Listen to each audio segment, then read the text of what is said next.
Tiene la palabra, senador Mulet. Gracias. La verdad es que respecto a la CV13, la única medida que hicieron fue trasladar el problema. El problema estaba en la 340, la siniestralidad estaba en la 340 y la trasladaron a la CV13 y a la CV10. Y más, lo más grave del caso fue que esa medida se tomó sin ningún tipo de planificación y sin avisar. La mayoría de comercios de la Nacional 340 no tuvieron ningún tipo de tiempo para poder reaccionar, poder reubicarse, poder readaptar su actividad y se ha arruinado a decenas de comerciantes simplemente por una decisión arbitraria y sin ningún tipo de planificación. Y frente a eso no hemos visto ningún tipo de respuesta por parte del Gobierno ni ningún tipo de empatía con esta gente. Nos hablan de las medidas lo que está pasando de las bonificaciones hasta Peñíscola. Recordar que Peñíscola simplemente es la primera salida que hay en territorio valenciano de la AP7, por lo tanto es una bonificación ridícula e injusta. Recordar que lo que le preguntábamos era también el por qué en Cataluña sí y en el País Valenciano. En Cataluña en agosto del año pasado se aplicaron bonificaciones en todo el territorio catalán y en el País Valenciano. No es que no nos parezca mal que se haga en Cataluña, pero pensamos que como mínimo merecemos el mismo trato. Cuando le afeamos al ministro Ábalos esta medida en agosto, lo que nos dijo es que sí, reconocía que había sido un error y que inmediatamente iba a aplicar estas bonificaciones también en territorio valenciano. Hemos visto en respuestas escritas que eso es mentira. Es mentira porque el territorio valenciano llega desde Vinaròs hasta Guardamar y únicamente planean aplicar 20 kilómetros más de bonificación, que es Torreblanca. Tanto desde Torreblanca hacia el sur, hacia el límite con Murcia, se ve que no es País Valencià. Se ve que para el ministro Ábalos no está entre sus prioridades. Eso es un agravio intolerable.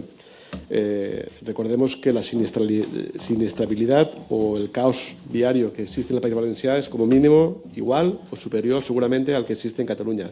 Y no entendemos por qué en Cataluña sí bonificaciones y para los valencianos no.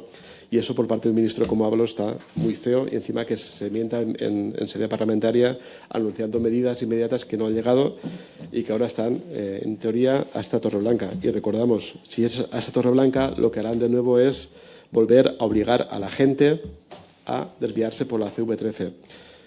No ha explicado ningún tipo de medidas para la CV13. Recordemos que está en mal estado por su culpa, por su responsabilidad, por el desvío del Gobierno. La CV10 también está cada vez en un peor estado porque tampoco era una carretera pensada para desviar el tráfico por esta carretera. Nos ha hablado también de la A7. De la A7 recordemos que en los presupuestos generales del Estado no hay ningún tipo de previsión destacable. Incluso las manifestaciones que se han dado por parte del ministro últimamente son bastante contradictorias.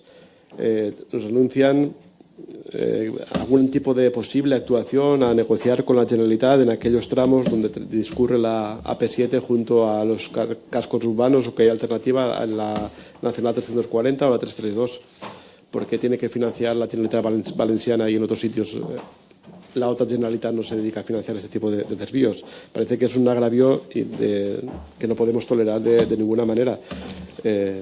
Sabemos que las previsiones del Gobierno son las que son, las políticas del Gobierno son las que son y por eso también estamos en periodo para poder alegar a los presupuestos e intentar que cambien de política. Pero en fin, ya le explicamos que estamos bastante disgustados en cuanto a la gestión de la AP7 y también entre las dudas que nos genera su propia política al decir que sí, que dentro de unos meses la AP7 se liberalizará, pero que no descartan ni euroviñetas ni cualquier otro tipo de gestión privada en la sombra.